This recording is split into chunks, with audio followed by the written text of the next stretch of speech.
The government can print money. Why doesn't it just print some and hand it out? Certainly this would alleviate poverty and stimulate the economy. Modern economies use money so intensely that sometimes we forget what money is. Let's go back and look at why money was invented. Before the invention of money, people exchanged things that they produced for things that other people produced. We call this barter. Barter is very inefficient because you have to find someone who not only has what you want, but wants what you have. Economists call this the double incidence of wants problem. Another problem with barter is that it becomes difficult to save up what you produce. Our caveman would never have been able to save up for college. Not just because colleges didn't exist, but because 4 years of tuition would cost 40,000 chickens. As our caveman's chickens hatch, he puts them in a pen.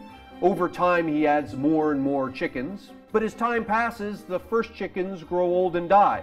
Our caveman is never able to save for college because chickens don't last long enough for him to save up enough chickens to pay for college. Economists call this the retention of value problem. Money solves both the incidence of wants problem and the retention of value problem. Money is simply an IOU that people can keep and exchange more easily than they can keep and exchange physical goods.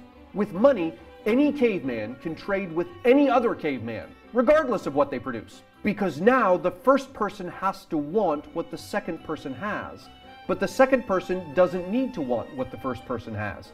He can use the money to buy from someone else. Money also solves the retention of value problem.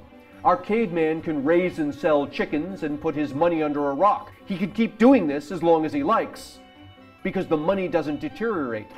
When he's saved enough, he can go buy something expensive.